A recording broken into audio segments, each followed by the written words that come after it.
السلام عليكم، ازيكم يا حبايب قلبي؟ عاملين ايه؟ يومكم هنا والسرور بالصلاة على الرسول صلى الله عليه وسلم. مرحب بيكم معايا في فيديو النهارده يا حبايب قلبي. هنعمل مع بعض النهارده الفينو للمدارس. انتوا عارفين الفينو والحاجات دي غليت جدا وبقت اصلا مش مشبعة. انا النهارده هعمله معاكي في البيت علشان خاطر تعمليه باقل تكلفة. هنعمله بحبة مية وحبة زيت وحبة خميرة وخلاص على كده وشوية الدقيق. واللهم بارك. واعملي يا حبيبة قلبي الفينو في البيت. بس ما تنسوش يا حبايب قلبي قبل ما نبدأ الفيديو مع بعض اللايك والشير والاشتراك في القناة علشان يوصل لكم مني كل جديد. مع بعض اهو يا حبايب قلبي المقادير بتاعتنا. اكتبي معايا وخليكي معايا خطوة بخطوة، مش محتاجة تكتبيها، ده هي في ثانية وهتعمليها. اهو يا حبيبة قلبي ما تسرحيش وركزي. احنا هنعمل مع بعض النهاردة الفينو بطريقة سهلة وبسيطة ومن غير ما هنستخدم فيه لا بيض ولا اي حاجة مكلفة. معانا مع بعض اهو زي ما انت شايفة هنعمل مع بعض الفينو بطريقة بسيطة خالص.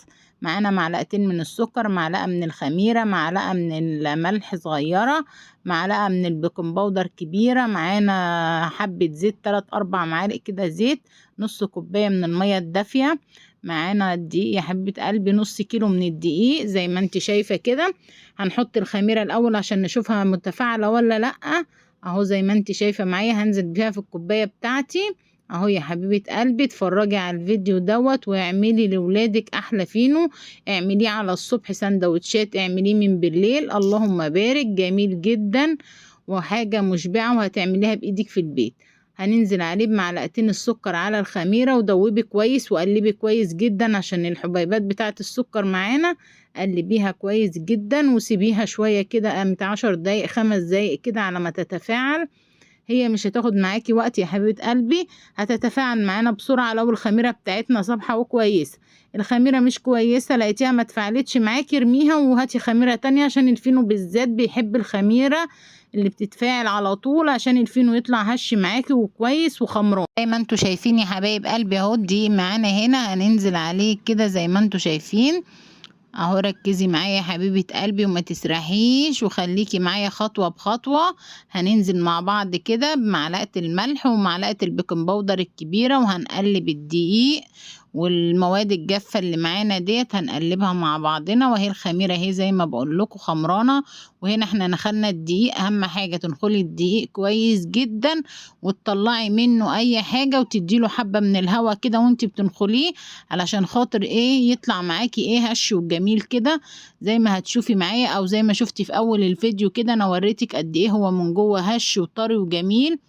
ان شاء الله تعمليه ويطلع احسن كمان من اللي احنا عاملينه ده كمان. اهو معاكي كده بنقلب كل المواد الجافة. هي حبيبة قلبي معانا ركزي معايا بتقلبي المواد الجافة اهي خمرت خالص زي ما انت شايفة. بتعمل معايا فوران كده لو الخميرة بتاعتي كويسة. الخميرة بتاعتي مش كويسة مش هتخمر معانا ومش هتعمل معايا حاجة كويسة ويطلع معايا مسكع ومش حلو. اهو زي ما انت شايفة كده نزلنا ب3 معالق من الزيت اهو. وبعد كده يا حبيبة قلبي قلبي بايديكي، قلبي كده زي ما انت شايفة كده. قلبي الدقيق كويس، بنقلب كويس جدا كده اهو مع بعضها كده. نخلي الخليط كله يتقلب مع بعضه كده، الدقيق مع المواد الجافة بتاعتنا مع الزيت. وهننزل عليها حبايب قلبي زي ما انتوا شايفين كده بكوباية الخميرة بتاعتنا اهي. اتفعلت وبقت زي الفل. اول ما تشوفي الفوران دوت تعرفي ان الخميرة بتاعتك كويسة جدا جدا وتشتغلي بيها وما تقلقيش منها. عشان كده انا حبيت اجربها معاكم لان الكيس ده كان مركون عندي. النص كيلو يا حبايب قلبي بياخد كيس من الخميرة. او لو هتجيبيها من بره بتقولي للي انت بتجيبي منه هتعملي كمية قد ايه من الدقيق عشان يديكي الخميرة اللي هي بتبقى الخميرة اللي هي البيرة دي. بتقولي له انا عايزة خميرة لكيلو دقيق لنص كيلو دقيق عشان يديكي المظبوط بتاعها.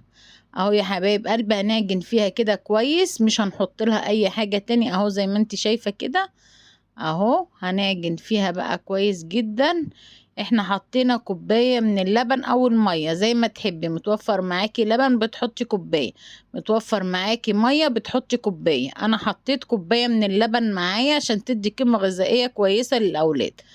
انتي ما عندكيش لبن مش حابة توفري بتحطي كوباية من المية معانا وبتعجني بيها مفيش اي مشكلة عادي خالص. الفينو بتاعنا بيتعمل في الفران بمية، محدش بيحط له لا لبن ولا بيض ولا كلام من ده.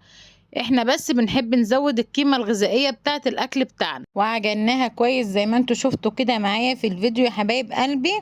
اهو عجنتها كويس جدا لحد ما طريت ونعمت معايا خالص العجينة، ولميتها كده كويس قوي قوي زي ما انتوا شفتوا كده يا حبايب قلبي. وبعدين نزلت عليها بحبة من الزيت من تحت ومن فوق اهو زي ما انتوا شايفين، عشان العجينة ما تنشفش معايا خالص، وتبقى معايا العجينة طرية خالص خالص، وتقدري تتحكمي فيها وتعملي صوابع الفينو بتاعنا زي ما تحبي، حباه صغير حباه كبير حباه وسط رفيع مليان، زي ما تحبي اللي انت تحبيه بتشكلي فيه صباع الفينو بتاعك زي ما تحبي، ويطلع معاكي هيبقى حاجة زي العسل طالما عملتيها يا ست الكل في البيت وبايديكي، بتتاكل وبتبقى الحاجة بتاعتنا زي العسل. وهتعملي احلى سندوتشات لاولادك، حابة تحشيها بتحشيها، حابة تعمليها كده فاضية وبعدين تحشيها مفيش مشكلة، حابة تحشيها وتسيبيها للصبح ياخدوها سندوتشات جاهزة برضو مفيش مشكلة، وهتطلع معاكي كويسة جدا. وهنعمل مع بعض يا حبايب قلبي الباتيهات اللي هي محشية بالجبنة والشوكولاتة والعجوة، هنعمل مع بعض قرص وباتيهات، وهنعمل مع بعض كرواسون، هنعمل مع بعض جميع المعجنات للمدارس يا حبايب قلبي، عشان تبقي اعملي كل حاجة في البيت وكل حاجة تبقى معاكي سهلة وبسيطة، ومش هتبقى معاكي مكلفة زي ما هتجيبي القرصة من بره او الباتيه من بره ب5 جنيه او ب2 جنيه 3 جنيه.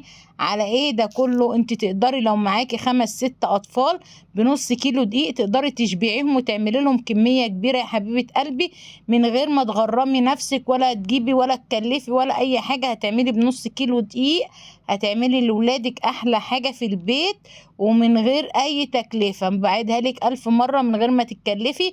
بنص كيلو دقيق يا حبيبة قلبي هتعملي لولادك احلى فينو احلى باتيه احلى قرص بعجوة. كل ده هنعمله مع بعض، تابعيني خطوة بخطوة وخليكي معايا وتابعي سلسلة الفيديوهات بتاعتنا بتاعت المدارس، وان شاء الله يا حبايب قلبي مش هتغرموا، هتعملوا حاجات كلها مش مكلفة خالص. معايا العجينة هنا خمرت اهي يا حبايب قلبي زي ما انتوا شايفين كده، بتحطي ايدك جواها وبتلاقيها خمرت خالص، بتلمي العجينة بتاعتك بايدك كده زي ما انت شايفة يا حبيبة قلبي. ممكن تعجنيها مرة واتنين وتلاتة وتسيبيها تخمر تاني عادي خالص، علشان خاطر الفينو بتاعنا يطلع هش خالص من جوه زي ما بتشوفيه بالظبط في الفران.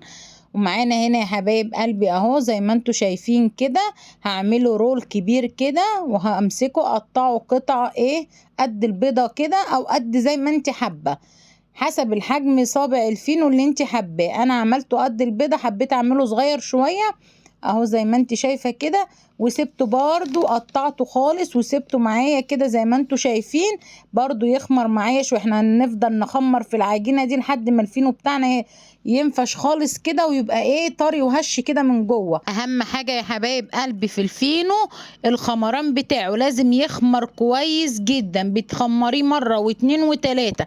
انا كنت عاملة التقطيع بتاعي قد البيضة زي ما انت شايفة كده، سبتها لحد ما خمرت كده وبقت عاملة زي البرتقانة اهي زي ما انت شايفة كده معايا في الفيديو. اديني بقرب لك الكاميرا اهو عشان تشوفي بنفسك، من حجم بيضة صغيرة بقت عاملة زي البرتقانية من كتر ما هي خمرت. وهتعمليه تاني هتعملي صابع الفينو وهتسيبيه برضو يخمر تاني.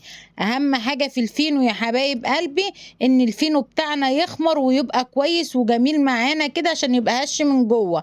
جبت الصينية بتاعتي اهي زي ما انت شايفة كده وهدهنها بالزيت، وهنزل عليها كده زي ما انت شايفة بكورة من الكور بتاعتي اللي انا عملتها لصابع الفينو كده. وهعمل الفينو بتاعي رول كده اهو، هلفه كده بسيط كده زي ما هتشوفي معايا يا حبيبة قلبي اهو. حابة تعمليه بالنشابة اعملي، حابة بايديكي مفيش مشكلة، مش محتاج اصلا نشابة اهو يا حبايب قلبي زي ما انتوا شايفين كده. هبرمه على طول كده على طول معايا كده، واقفل صابع الفينو بتاعي. من اسهل مما يمكن عمايل الفينو، اسهل مما يمكن، مش قادرة اقولك ان هو فعلا سهل جدا ومش محتاج معاكي لا مجهود ولا تعب اهو. هتعملي في البيت وتعملي لولادك ومش هتغرمي، هيعمل معاكي حوالي 12 صابع فينو او 10 حسب الحجم اللي انت بتعمليه، يعني حسب حجم اللي انت بتعمليه اهو يا حبايب قلبي. ببرمه كده وانزل على الناحية اللي انا قفلت منها، يعني هحطه على الصينية على الناحية اللي انا قفلت منها صابع الفينو اهو. انا برمته وهقفل كده وهنزل على الناحية اللي انت شايفاها دي، هنزل في الصينية بتاعتي على الناحية اللي هي ايه اهو زي ما انت شايفه المقفوله. وبصي انا بوريكي كل حاجه بعينيكي، خليكي معايا خطوه بخطوه، ما تسرحيش، ما تروحيش مني في حته تانية. اهو ركزي، اهو يا حبيبه قلبي زي ما انت شايفه كده. حطي كده، ايوه بصي اهو، افردي لفي كده على طول كده اهو. عايزه تكبريه كبريه، صغريه براحتك، دي اللي ترجع لك انت بقى وترجع للي انت عايزاه. اهو انا هنا بعمل معاكم اهو، قلت هعمل كام واحده كايزر كده عشان اشوف النتيجه بتاعتها ايه، وهقول لكم في الاخر برضو نتيجه الكايزر دوت طلع معايا عامل ازاي. هرجع للفينو بتاعي اهو زي ما انتوا شايفين كده اهو. هبرمه برضو او محطاه برضو على طول في الايه، في الصينيه بتاعتي على الناحيه اللي ايه المقلوبه. انا هنا كنت بكلم ابني معلش معذره. اهو زي ما انتوا شايفين كده. بفرد معاكي كده زي ما انت شايفه يا حبيبه قلبي كده اهو، وارجع تاني ابرمه زي ما وريتكم كده. انا بعمل معاكم كذا واحد عشان تشوفوا الطريقه بنفسكم.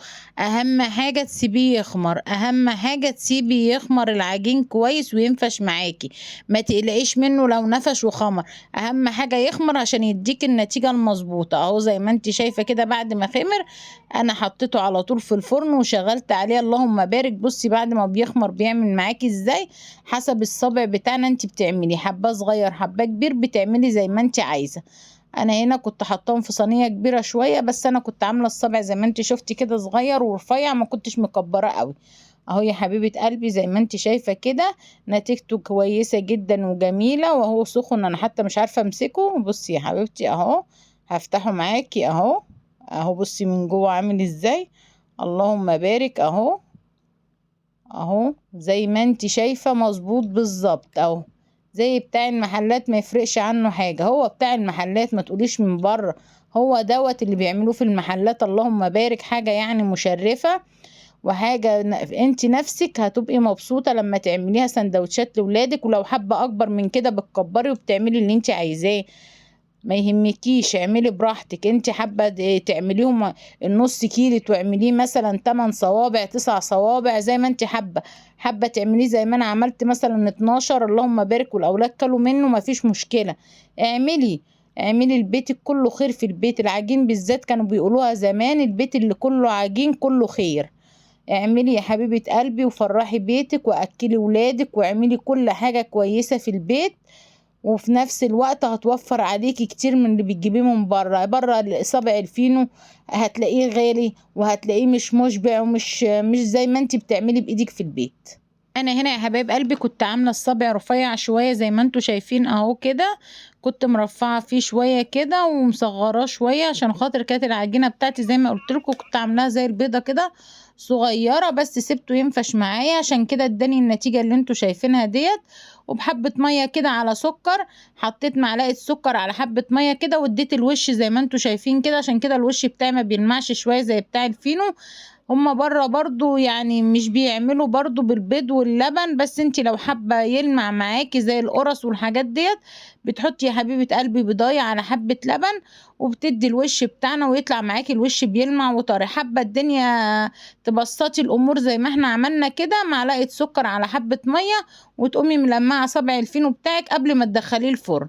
اهو يا حبايب قلبي اللهم بارك، هش وجميل. هو رفيع شوية بس ده الحجم ده انت تقدري تتحكمي فيه يا حبيبة قلبي، تقدري تعملي بقى الحجم اللي يعجبك بالكمية اللي تعجبك. يعني انت حابة مثلا تطلعيهم 5 صوابع 7 صوابع زي ما تحبي. انا الكمية دي خدت معايا 12 صابع زي ما قلتلك بالظبط. وزي ما تحبي برضو تعملي الكمية اللي انت حباها يا حبيبة قلبي، تعملي كيلو تعملي 2 تعملي نص تعملي اللي انت حابة تعمليه. بس احنا بنبسط الامور وبنقول مثلا نص كيلو، لو الاطفال مثلا هتعمليه سريعا كده صابح بصابح وتدولهم على طول. حابة تعملي كمية وتحطي في الفريزر وتطلعي وتدخلي الفرن يفك معاكي على طول مفيش مشكلة، بس احنا بنفضل الحاجة تكون صابحة زي ما انت شايفة كده اهو، خمران وزي العسل اهو، مفرغ من جوه وهش وجميل جدا زي اللي بيتباع بره بالظبط. هتشوفيها هتقولي هو بتاع بره، مش يعني هتحسي ان انتي عملتي اختراع انجزتي. هو بصراحة عمايل الفينو سهلة جدا وبسيطة، احنا اللي بنستصعب الامور شوية واحنا اللي بنكسل نعمل حاجات لولادنا في البيت. اهو يا حبيبة قلبي اعملي ووفري المصاريف الكتيرة اللي بتبقى من بره، نوفر حتى الاكل والشرب شوية فيه في البيت ونعمله. هنا يا حبايب قلبي زي ما قلت لكم انا ما عملتش كايزر كتير، انا عملت 4 وحدات كده، وفي منهم العوج اهو زي ما انتم شايفين كده، مش قوي يعني، ما طلعوش مظبوطين قوي عشان خمروا شويه، يعني انا سبتهم خمروا خالص على الاخر خالص، كانوا اخر حاجه. وكان عندي حبه سمسم كده زي ما انتم شايفين كده، رشيتهم عليه كده ودهنتهم زي ما انتم شايفين بحبه سكر وميه، حتى هتلاقوه يعني السمسم بتاعنا اهو زي ما انت شايفه. بصي انا بفتحهولك من جوه هش وجميل وخمران وزي العسل، ما تفرقهوش خالص عن بره. انا كنت عامله هما زي ما انتوا شايفين كده، قلت هعمل 4 بس مش هكتر، يعني انا ما عملتش الا هما دولت قدام عينيكم كده زي ما انتوا شايفين، حاجه بسيطه خالص اللي عملتها، ما رضيتش اكتر، يعني هما ال4 دولت وال8 صوابع فينو اللي انتوا شفتوهم، ما عملتش اكتر من كده. اللهم بارك، وطلعوا حاجه زي العسل يا حبايب قلبي. وما تنسوش تدعمونا باللايك والشير وتشتركوا معايا في القناة علشان خاطر يوصل لكم مني كل جديد يا حبايب قلبي. وما تنسوش سلسلة المعجنات اللي هنعملها مع بعض، هنعمل سلسلة معجنات مع بعض، هنعمل ميني بيتزا وهنعمل حاجات حلوة كتير قوي تنفع للأولاد في المدارس. انتظروا معايا يا حبايب قلبي الفيديوهات الجديدة اللي هنعملها مع بعض بسلسلة المعجنات. خليكم معايا يا حبايب قلبي وانتظروني، والسلام عليكم ورحمة الله وبركاته.